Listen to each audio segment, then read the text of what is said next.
देखिए, सबसे पहले हम बात शुरू करेंगे सिक्किम के साथ। सिक्किम की खास बात ये है कि इसकी सीमाएं 3 देशों से लगती है। एक नेपाल, एक चाइना और एक भूटान।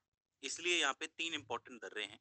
एक है नाथुला दर्रा, एक है जेलेब दर्रा और एक है डोंकिया दर्रा। स्पेशली अगर हम बात करें नाथुला और जेलेब दर्रा की, तो इसमें से प्रश्न बने हैं और बहुत ही ज़्यादा प्रश्न बने हैं, बार-बार बने हैं। इसलिए ये 2 तो आपको याद रखने ही।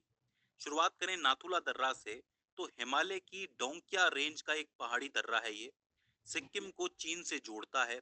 इसकी ऊंचाई तकरीबन 4,310 मीटर है। साल 1959 में तिब्बती विद्रोह को दबाने के लिए पीपल्स रिपब्लिक ऑफ चाइना ने, यानी कि चाइना ने, इस दर्रे को बंद कर दिया।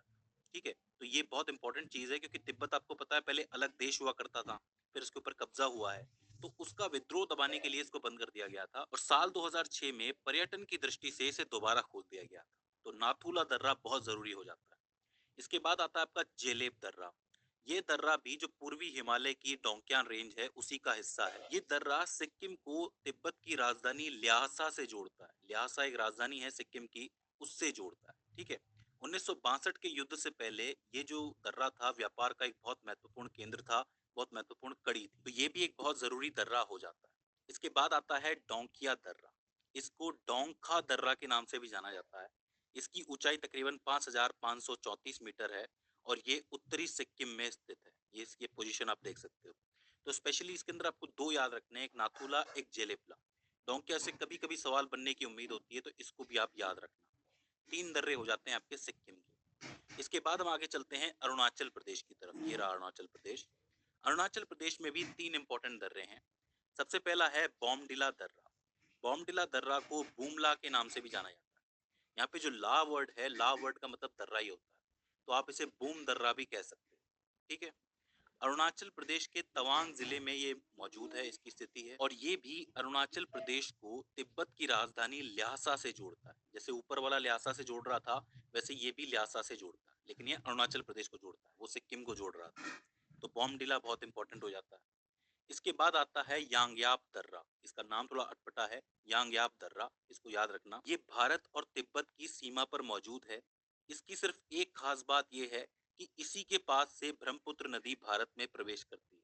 पूछ लिया जाता है कि कौन से दर्रे के पास से ब्रह्मपुत्र नदी भारत में प्रवेश करती है, तो आप लिखेंगे यांगयाप दर्रा। इसके बाद तीसरा जो दर्रा है वो सबसे इंपॉर्टेंट दर्रा है अरुणाचल प्रदेश का, वो है दीफू दर्रा।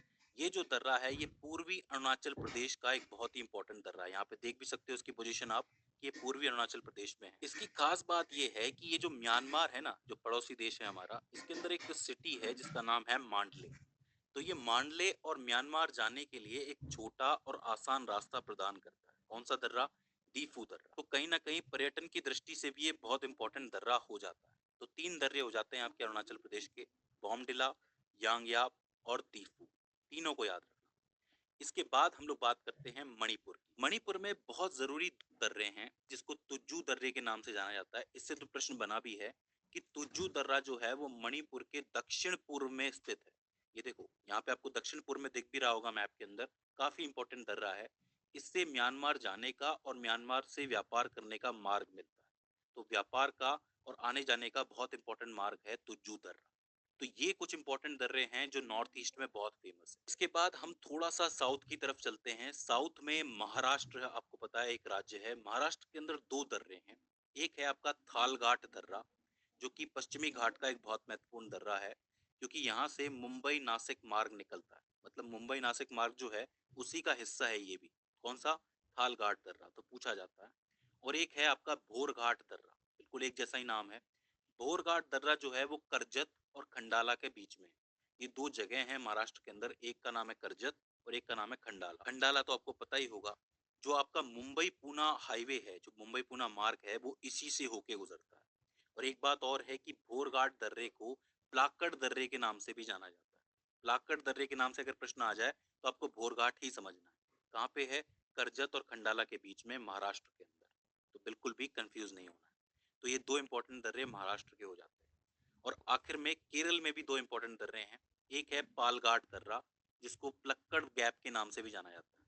प्लक्कड़ गैप, गैप मतलब 2 पहाड़ों के बीच में गैप। जो नीलगिरी और अन्नामलाई की पहाड़ियां हैं ना, उनके बीच में कहीं पे ये दर्रा मौजूद है। तो पूछा जा सकता है कि अन्नामलाई और नीलगिरी पहाड़ियों के बीच में कौन सा दर्रा है, तो आप पालघाट दर्रा लिखेंगे या फिर प्लक्कड़ गैप के नाम से भी प्रश्न बन सकता है। इसके बाद आखिरी दर्रा जो केरल के अंदर है इम्पोर्टेंट, वो है शेनकोटा दर्रा, जिसको सेनकोटा दर्रा के नाम से भी जाना जाता है। ये तमिलनाडु और केरल का प्रवेश द्वार माना जाता है, मतलब एक दूसरे के अंदर प्रवेश कर सकते हैं इससे आप। तमिलनाडु भी जा सकते हैं, केरल भी जा सकते हैं। ये इलायची पहाड़ियों में स्थित है। मैंने आपको बताया था पर्वत वाली वीडियो के अंदर कि हमारे देश में सबसे एंड में कहीं जाके इलायची पहाड़ियां भी हैं, जिसको कार्डमम पर्वत के नाम से भी जाना जाता है। वहाँ पे इलायची की खेती होती है और उन्हीं पहाड़ियों में ये शेनकोटा दर्रा पाया जाता है। तो दोस्तों, ये इंपॉर्टेंट दर्रे हो जाते हैं नॉर्थ ईस्ट के और थोड़े से साउथ के। आई होप आपको समझ में आए होंगे। देखिए, मेरा लक्ष्य ये था कि आपको इंपॉर्टेंट दर्रे याद करवाए जाए, ना कि एक बार में वीडियो बना के अपना काम पूरा किया जाए।